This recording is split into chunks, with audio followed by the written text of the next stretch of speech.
Lunes Cívico con Nahum Valladares. Hola amigos, ¿qué tal? ¿Cómo están ustedes? Muy buenas noches. Bienvenidos a su Lunes Cívico. El próximo viernes 21 de octubre, en el calendario cívico nacional, se registra como el Día de las Fuerzas Armadas. Muchos se preguntan por qué Día de las Fuerzas Armadas, si en ese mismo mes de octubre existe un día dedicado al soldado hondureño, el 3 de octubre. Ello se debe a que el 3 de octubre es conmemorativo del nacimiento del general Francisco Morazán Quesada. El 21 de octubre fue decretado por el Congreso Nacional en el año de 1957 en reconocimiento a las instituciones armadas que estaban en el país, que habían hecho la gesta del día 21 de octubre para devolverle la institucionalidad al país. Se había roto el orden constitucional un 4 de diciembre de 1954, cuando no se instaló el Congreso debido a la ausencia de los diputados nacionalistas y reformistas que no llegaron a la convocatoria, y se rompió el orden constitucional, por lo que el presidente interino por depósito, que estaba en condición constitucional, a quien el presidente Juan Manuel Gálvez Durón le había entregado el poder por razones de salud, se transformó en jefe de Estado, gobierno de facto. Ahí se rompió la institucionalidad del país, no por acción de las Fuerzas Armadas, sino por el efecto político de aquel entonces. ¿Qué motivó la caída de don Julio Lozano Díaz? Dos circunstancias. Una de ellas, que al haber llegado a ser jefe de Estado, que controlaba todo lo que era el poder de la nación, don Julio y sus adláteres empezaron a formar una serie de actividades políticas que conducían precisamente a un desorden dentro de la institucionalidad del país. Eso motivó que una serie de circunstancias se produjeron, como la del 1 de agosto de 1955, cuando el mayor Santos Sorto Paz, que era el mayor de plaza de la comandancia de armas, que la tenía a su cargo el coronel Carlos Salgado, entregó a un grupo de jóvenes estudiantes, entre los que se encontraban el doctor Ramón Custodio López, Ezequiel Escoto, Federico Mejía Rodesno, y otro grupo de jóvenes. Les entregó el cuartel y hubo un levantamiento. Ahí estaba una guarnición de soldados, soldaditos nada más, de la comandancia de armas, contra el presidente, no, el jefe de Estado, don Julio Lozano. Era jefe del Estado Mayor el coronel Armando Velázquez Serrato, y ordenó defensa del gobierno y se trasladaron los efectivos del 1er Batallón de Infantería para aplacar la insurrección. Ahí murió el mayor Silva, que era el comandante del 1er Batallón de Infantería, ahí frente a lo que es ahora el Hotel Prado. Eso produjo un malestar dentro del ejército hondureño. Y después se van a unas elecciones donde la gente que rodeaba a don Julio había creado un partido que se llamaba el Partido Unión Nacional. ¡Pum! Este partido montó unas elecciones a tal grado que cuando se fueron al desarrollo de las mismas, el fraude era tan grande que el mismo doctor Juan Manuel Gálvez, expresidente de la República y que estaba en funciones de presidente de la Corte Suprema de Justicia, llamó al jefe de Estado y le dijo: Julio, les metiste capote. Esa expresión histórica en política porque el meter capote era ganar en una forma desmesurada cualquier tipo de juego. Y entonces don Julio de verdad que le había metido capote a todos los partidos que estaban en contra del PUN. Eso motivó más recelo dentro del ejército hondureño, de las instituciones que formaban las milicias hondureñas, que era el ejército y la Fuerza Aérea Hondureña. Y decidieron un 21 de octubre, un domingo, dar al traste con el gobierno de don Julio Lozano Díaz. Esa mañana de ese domingo 21 de octubre, una avioneta salió del campo de Toncontín a sobrevolar la capital y con unos altavoces a las 5 de la mañana, que ya estaba el alba. El abogado Gustavo Acosta Mejía, como vocero, empezó a alertar a la población capitalina de que no salieran de sus casas porque el ejército se encontraba en las calles y que el gobierno de don Julio Lozano había sido derrocado. Esto era como una alerta a un estado de sitio porque la proclama no se podía dar desde la avioneta. Se esperó que a las 7 de la mañana, como era domingo, que las estaciones abrieran audición para integrar una cadena nacional de radio y anunciarle al pueblo hondureño la decisión de que las Fuerzas Armadas habían tomado el poder de la nación. ¿Por qué Fuerzas Armadas? Empezó a conocerse desde ese momento, ese 1956. Estamos hablando de hace 60 años. ¿Qué pasó? La Fuerza Aérea, comandada por el coronel Héctor Caraxoli Moncada, la Fuerza Ejército, que era comandada por el general de Ejército Roque Jacinto Rodríguez, y los oficiales de intendencia, que eran los auxiliares, representados por el ingeniero y mayor de aeronáutica Roberto Galvez Barnes. Esa fue la Junta Militar que se hizo cargo del poder para devolverle la institucionalidad del país, convocar a una Asamblea Nacional Constituyente para hacer una nueva Constitución de la República. Recordemos que desde el año de 1925 la Constitución se le habían hecho reformas, pero no se había derogado ninguna Constitución. Únicamente se hicieron reformas en el 37 para ampliar el periodo presidencial y para la reelección del general Carías, que se llevó 16 años en el poder. Pero la Constitución era la misma de 1925 con esas reformas. La institucionalidad se había mantenido hasta ese 4 de diciembre de 1954, cuando se rompió el orden constitucional. En eso no tuvieron nada que ver las Fuerzas Armadas. Por eso es que conmemoramos el 21 de octubre como Día de las Fuerzas Armadas, porque el Congreso, presidido por el abogado Modesto Rodas Alvarado, quiso darle un reconocimiento a las Fuerzas Armadas después de haberse emitido la ley constitutiva de las Fuerzas Armadas, una vez que ya estaba la Constitución de la República del 57, y decretó en homenaje a las Fuerzas Armadas por su gesta del 21 de octubre esa fecha para ser consagrada como Día de las Fuerzas Armadas de Honduras. Hago esta introducción porque el tema que hoy vamos a abordar es Fuerzas Armadas.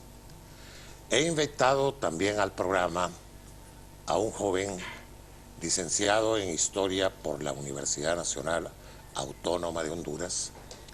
Es un oficial auxiliar de las Fuerzas Armadas, al cual, por eso, que haberse ya involucrado dentro de la actividad académica, tanto en la Escuela Militar General Francisco Morazán como en el Museo de Historia Militar, se le ha dado el grado de teniente. Eso es lo que antes se llamaba la intendencia, que ahora se llaman administrativos o auxiliares. Me refiero a una joven figura, Rommel Ramón Velázquez, a quien le doy la más cordial bienvenida. Mucho gusto, licenciado. Buenas noches, licenciado. Es un gusto estar aquí, ¿verdad? Hablando de lo que nos llena, nos gusta y lo que queremos que el público se dé cuenta, ¿verdad? De todos esos los pequeños pasos, ¿verdad? Que ha dado la Fuerza Armada en la evolución de este país. Claro.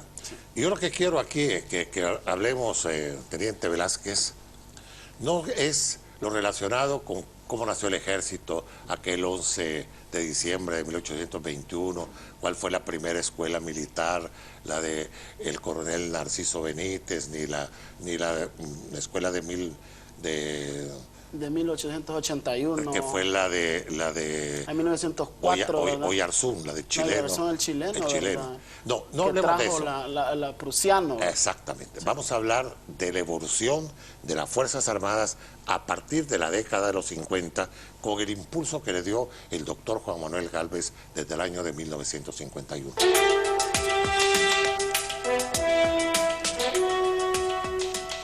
Quiero enviar un saludo muy especial en el programa a dos figuras que han contribuido mucho para que podamos realizar hoy este homenaje a las Fuerzas Armadas en el lunes cívico. Me refiero al coronel José Trinidad Ramos Martínez, quien es el director del Museo de Historia Militar, que se encuentra en el viejo convento de San Francisco, un lugar que está precioso. Hoy lo fui a visitar y lo tienen muy bonito. Hay que ir a ese museo. Y está abierto desde tempranas horas de la mañana hasta las 5 de la tarde, ¿verdad? Correcto, estamos abiertos desde lunes a domingo. De lunes abiertos desde 7 de la mañana a 4 de la tarde. Y de sábado y domingo estamos desde las 9 de la mañana a 3 de la tarde, ¿verdad? Correcto. Están completamente invitados. Siempre hay personal, guías. De las tres ramas. De las tres ramas, correcto. De las tres ramas, sí, porque hoy miré que habían oficiales de la Naval, de la Fuerza Aérea y del Ejército ahí. Ahora, quiero agradecerle también al coronel Manuel de Jesús Aguilera, quien es el director de la Escuela Militar General Francisco Morazán, porque gracias a él pudimos hacer el contacto con el teniente Velázquez. Y muchas gracias, coronel Aguilera. Bueno, vamos a ver, teniente Velázquez. Vamos a hablar. Comencemos desde ese año de la década de los 50, cuando el doctor Gálvez firma el convenio militar con los Estados Unidos, que eso da pie para que en 1952 se funde la Escuela Militar General Francisco Morazán, bajo la dirección del mayor Fausto Agüero. Correcto. Y en 1954, el 20 de julio, se funda el primer batallón de infantería, que fue la primera unidad de combate del ejército hondureño.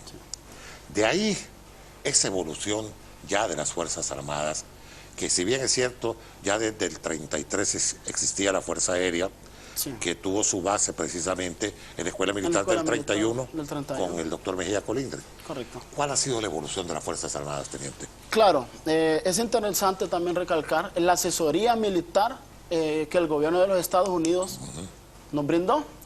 Acordemos que para que se fundara esta academia militar hubieron tres grandes escuelas, ¿verdad? Como es la Escuela Básica de Armas, nos acordamos que funcionó en el edificio donde hoy es el Estado Mayor, ¿verdad? El cuartel Morazán. Así que antes se llamaba cuartel de veteranos. Cuartel de veteranos, un cuartel que fue hecho en el gobierno de Rafael López Gutiérrez. Correcto. Al frente del Parque del Soldado, ¿verdad? Que hicimos una investigación muy interesante. Con el Centro de Horticultura nos ayudó, que se llama Parque Justo Barrios. Don Gerardo Barrios. Don Gerardo Barrios, ¿verdad? Interesante, ¿verdad? Eso, saber. Y después de la guerra del 69 se pasa. Así es lo que es el Parque del Soldado.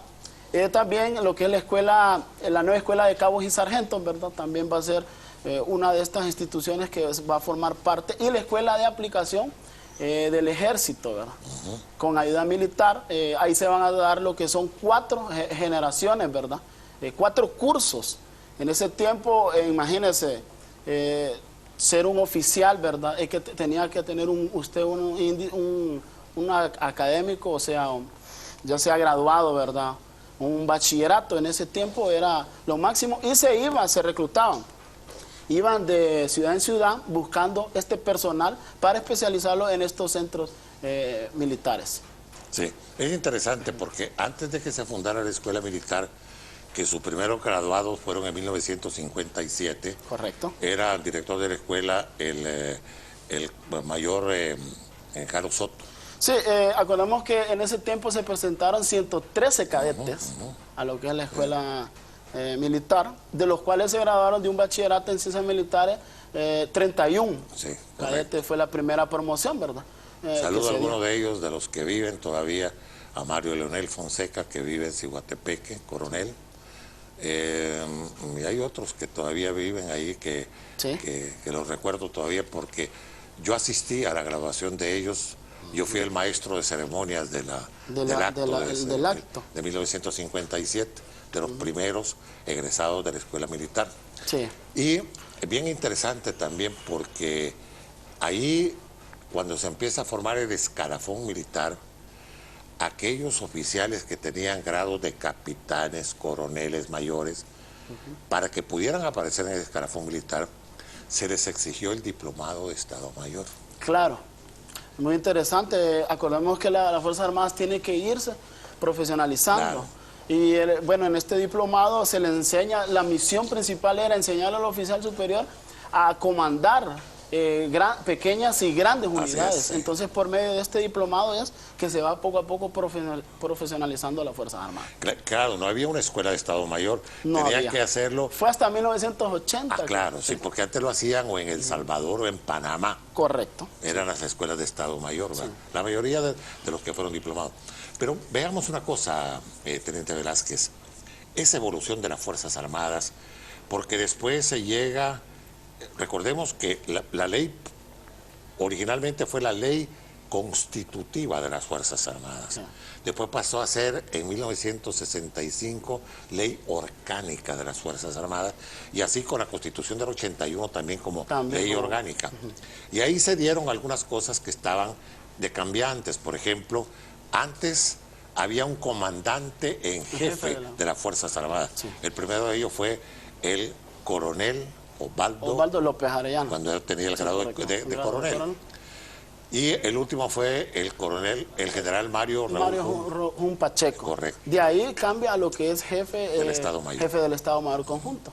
Sí. Y el ministro, acordémonos que el ministro era un grado militar, ¿verdad? Claro. Ya ahora se quedaría en manos de lo que es civiles. De los civiles. Bueno, que también le voy a decir una cosa, ¿verdad? En tiempos cuando no existían las Fuerzas Armadas, el ministro que ejercía las funciones de ministro de Guerra, Marina y Aviación era civil. Era civil, correcto. Uno de ellos fue el doctor Juan Manuel Gálvez, ¿verdad? Juan Manuel Gálvez, claro que él después fungió, ¿verdad?, como presidente, y con la experiencia de él es cuando se fundan todos estos centros militares, ¿verdad? Así es. Sí. Con las lecciones aprendidas.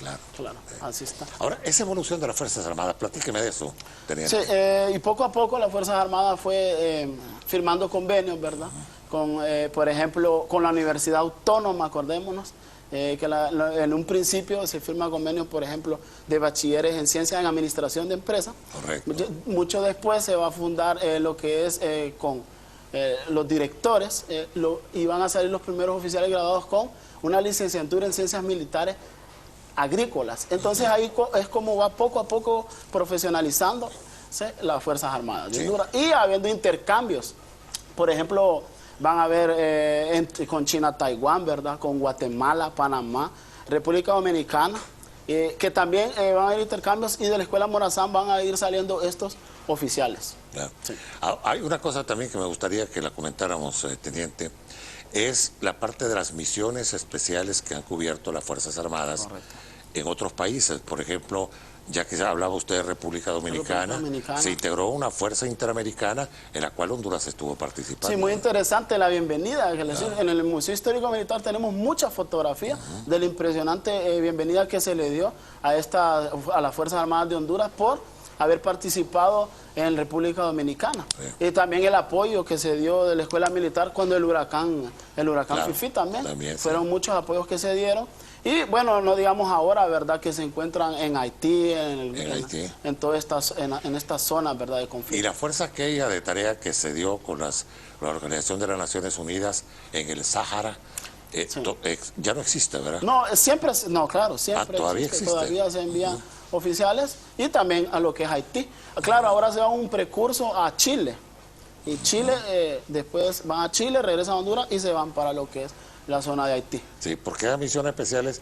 Hay una también Y que también tuvimos en Irak. la Satruch, correcto, se mandaron 2 contingentes a Satruch. En el museo tenemos un uniforme de un oficial, teniente coronel, él nos donó y con el nombre de Honduras en árabe, muy interesante, ¿verdad? Bueno, no solo Honduras, también El Salvador mandó contingentes. Y el moteado en desierto es diferente, Es al diferente, moteado, ¿no? correcto. Sí, es más, se va por el camuflaje, ¿verdad? Por la arena. La arena, correcto. Eso va a depender de la zona. Acordémonos también, interesante cómo han venido cambiando los uniformes. Claro, Por ejemplo, en la escuela militar se utilizaba antes el caqui, Sí. el uniforme caqui. O la fatiga, la que se utilizó en la guerra de Honduras El Salvador, una fatiga de color verde. Después se pasó a la jungla, Sí. que se utiliza en Estados Unidos, en Vietnam, y después pasamos a lo que es la digitalización. Ya vamos a hablar de eso porque también dentro de esa evolución hay varias organizaciones dentro de las Fuerzas Armadas que es digno de destacar.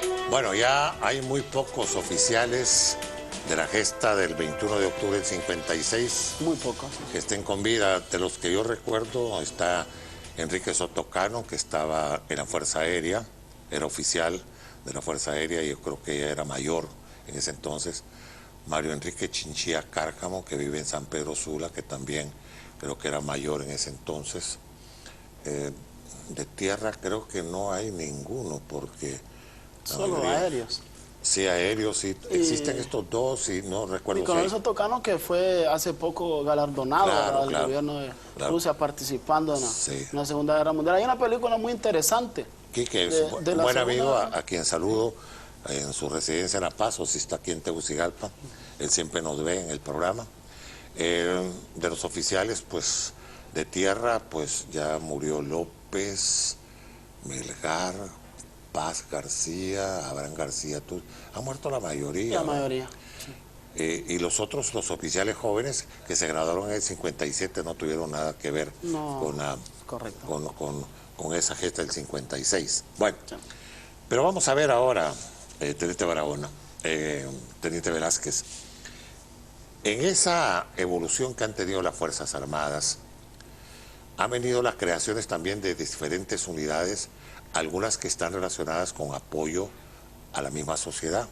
Por ejemplo, las brigadas militares, Las brigadas médicas, por ejemplo, en la Fuerza Aérea también, alas para la salud. para la salud también, que es una de las grandes ayudas que tenemos hacia el pueblo. También, bueno, los centros de superiores de educación, ¿verdad? Serían, por ejemplo, tenemos la UDH, Universidad de Defensa de Honduras, donde tenemos nuestras facultades, ¿verdad? Tenemos la facultad terrestre, la facultad naval y la facultad aérea, y cada quien con una licenciatura. Cuando el cadete sale con el grado de subteniente, por ejemplo, en la naval, en ciencias navales, ¿verdad? Que es casi una ingeniería. Acordemos que la Fuerza Naval es una de las fuerzas más pequeñas, pero la que más cubre una extensión, más de 220.000 millas en náutica, ¿verdad? El doble del territorio terrestre. Ellos llevan en Ceiba, está la facultad naval. También está en la escuela técnica naval que se encuentra en lo que es Puerto Cortés. Y no solamente esos centros de estudio, sino que después como oficial, ya como alférez de fragata, teniente de fragata y teniente de navío, se va a lo que es a la ECAMAN, que es una escuela de mandos intermedios, donde se va el oficial poco a poco adiestrando, ¿verdad? A cada grado que va obteniendo. Es para oficiales subalternos. Después tenemos la Fuerza Aérea, que tiene lo que es su Academia Militar en Sotocano. Ellos salen con una licenciatura en Ciencias Aeronáuticas, ¿verdad? Después se graduan de subteniente de aviación y van a lo que es la EMI, la escuela, ¿verdad? De mandos intermedios, ¿verdad? Que funciona aquí en la base aérea en Tegucigalpa. Y también tienen la escuela de capacitación de suboficiales, ¿verdad? Que ellos vienen saliendo de un grado de bachillerato técnico. Y hace pocos también se inauguró lo que es la Escuela de Capacitación de Suboficiales, que funciona aquí también. Es que seguir capacitándose, eso es lo interesante de las Fuerzas Armadas. Ahora, del Ejército tenemos muchos centros de capacitación. Está la Escuela de Aplicación para Oficiales, que funcionó en el cuartel militar desde 1972 hasta 1985. Tenemos el CAME, ¿verdad? El Centro de Adiestramiento del Ejército, que queda en Juticalpa Olancho. Aquí es donde van todos nuestros soldados a adiestrarse en lo militar, ¿verdad? 6 meses. Pero hay una cosa que no debemos de dejar por alto y es lo que las Fuerzas Armadas han hecho precisamente, no solo para suplir las necesidades propias de sus diferentes ramas, en lo que es uniformes y todo eso. Correcto. Me refiero y quiero saludar aquí a mi amigo, el coronel Bardales, que es el director del Instituto de Industria Militar. De Industria Militar de la Fuerza Militar. Miren, es una maquila extraordinaria. Sí. Y además la labor social que se hace ahí. Por ejemplo, en el taller donde hacen zapatos, está botas, la bota y todo eso, que tienen a gente discapacitada. Correcto. Ahí hay sordos, ahí hay mudos, ahí hay gente que ha perdido alguna de las extremidades. Y trabajan en el área de zapatería y es una industria increíble donde ustedes obtienen el calzado, las botas. Correcto, las fatigas, las guerreras. Sí. Todo lo que es, tenemos hasta juegos pirotécnicos. Claro. Me decía el coronel Bardales que ya estaban en una etapa en que han superado varias cosas y que incluso ya van a exportar uniformes a petición o a solicitud de algunas unidades militares de Centroamérica. Sí, y no solamente de las Fuerzas Armadas, también se le hace a la Policía Nacional, a los bomberos, sí, ¿verdad? Y Copeco también se le hace lo que son sus uniformes. No, y también se puede, se lo digo porque estuve con el coronel Bardales y ellos, por ejemplo, si tienen ahí en la parte donde hacen en la industria hacen chalecos, se hacen una serie de cosas. Sí. Para a nivel civil. A nivel civil. No hay problema, zapatos y todo. Esa es parte de la evolución de la Fuerza Armada. Todo, la Fuerza Armada tiene un plan que va unido al plan de nación y todo esto va progresando. Las Fuerzas Armadas ya no es la Fuerza Armada que conocíamos hace años, que decíamos a estudiar, a aprender para nunca hacer. Ahora esto va evolucionando y vienen diplomados, maestrías, tenemos el CDN, ¿verdad? El centro, donde va tanto personal civil selecto y oficiales a debatir, ¿verdad? A analizar lo que es el aspecto políticos, económicos de esta sociedad, ¿verdad? Como les indiqué al inicio del programa, el subteniente Velázquez se encuentra ahora como catedrático en la Escuela Militar General Francisco Morazán.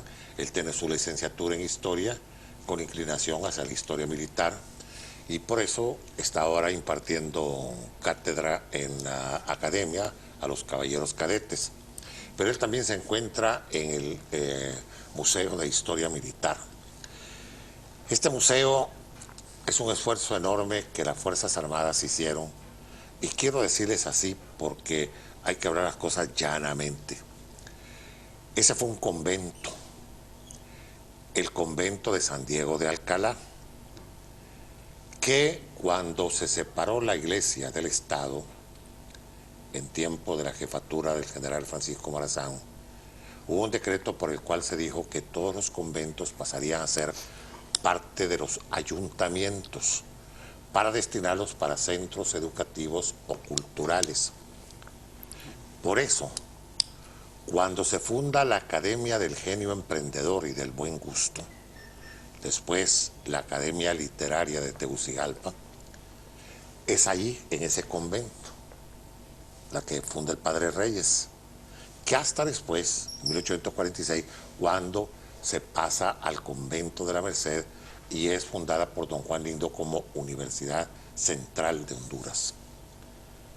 Pero allí, en ese lugar, estuvo génesis de nuestra universidad. Ahí se instaló la primera imprenta que llegó a Honduras, que la trajo el general Morazán. Allí estudió Morazán en 1805. Ahí hubo una academia, que fue la que dirigió el coronel Narciso Benítez, donde estudiaron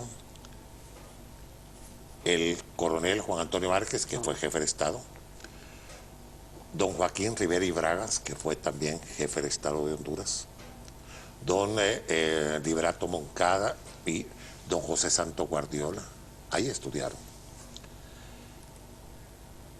Además, ese lugar pasó después, en tiempo de Soto, a ser parte de los resguardos militares que después se conocieron como Comandancia de Armas.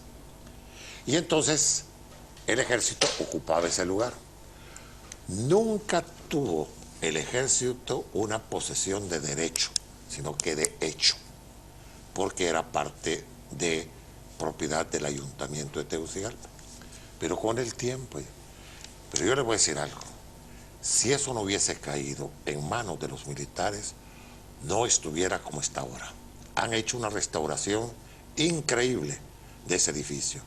Uno de los edificios más antiguos eran las casas de don Carlos Ferrufino, de los hermanos Rodríguez Bravo, que la donaron a los frailes franciscanos en 1615. Imagínense desde cuándo existe esa edificación. Que después salió el templo de San Francisco en 1735.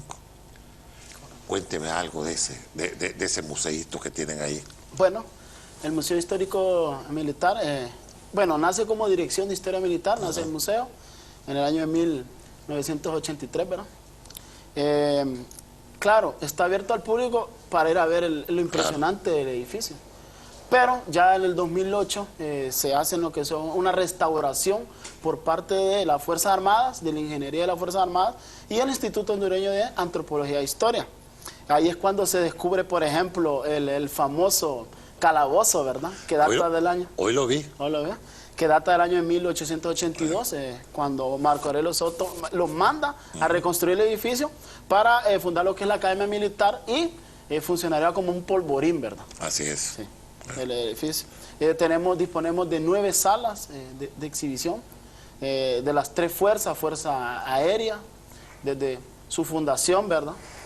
Toda su historia, sus principales batallas, sus combates, por ejemplo, las fuerzas aéreas en la Segunda Guerra Mundial, ¿verdad? Todos conocemos hasta ahora que Honduras participó patrullando más que todo el Océano Pacífico, el Océano Atlántico.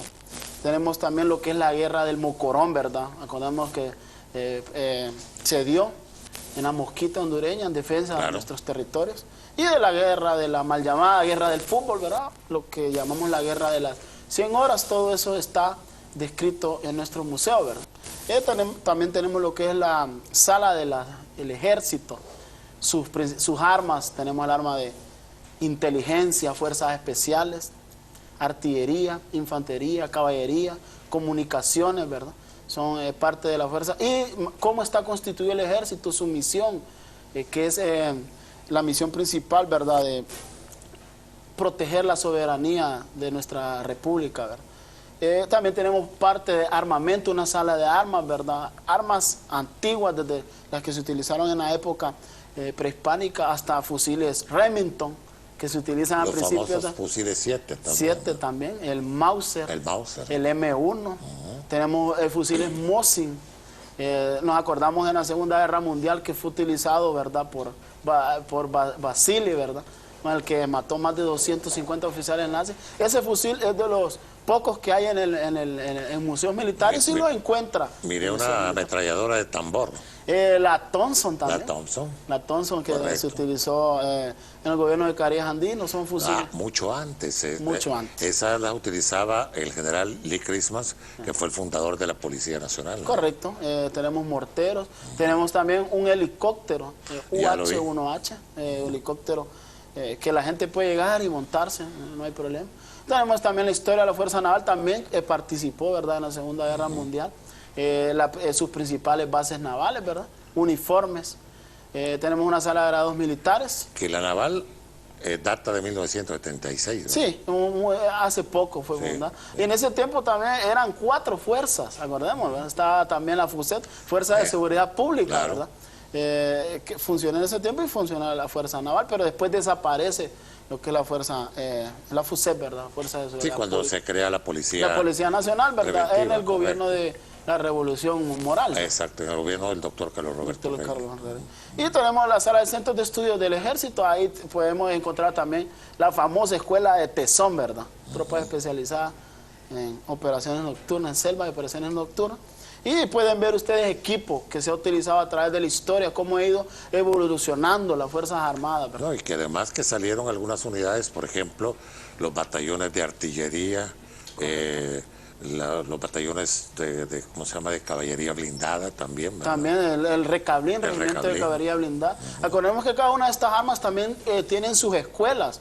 está la escuela de caballería blindada, está la escuela de fuerzas especiales, escuela de tesón, escuela de inteligencia. El hospital militar también. El hospital militar y no digamos ahora la policía militar del orden público, ¿verdad? Sí. Que ya le tenemos guardado, ya estamos trabajando en la historia de cada uno de los batallones y tenemos ya su espacio, ¿verdad? Para próximamente ser exhibido.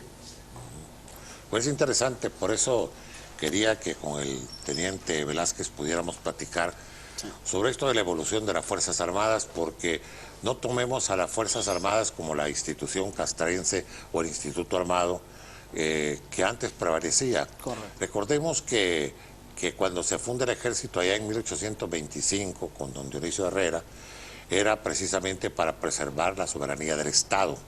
Correcto. Porque ya se avisoraban que los enemigos de una época que empezaban a ser en 1821 con la independencia, podían invadirse, como sucedió. ¿Cómo sucedió? Por ejemplo, la invasión que se tuvo de Guatemala con Milla para derrocar al... Con el ejército federal número 2, exactamente, ¿verdad? Y sí. llega a Santa Rosa de los Llanos, de lo que es Copán ahora. Y eso, por eso es que se fundó el ejército protector, ¿verdad? El ejército del Estado de Honduras en el 11 de diciembre.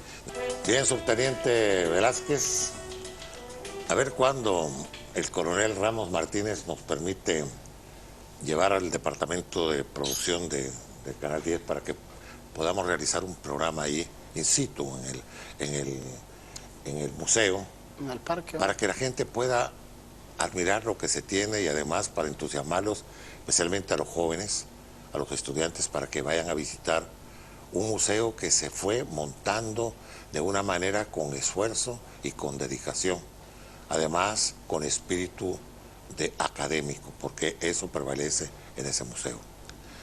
¿Nos invita?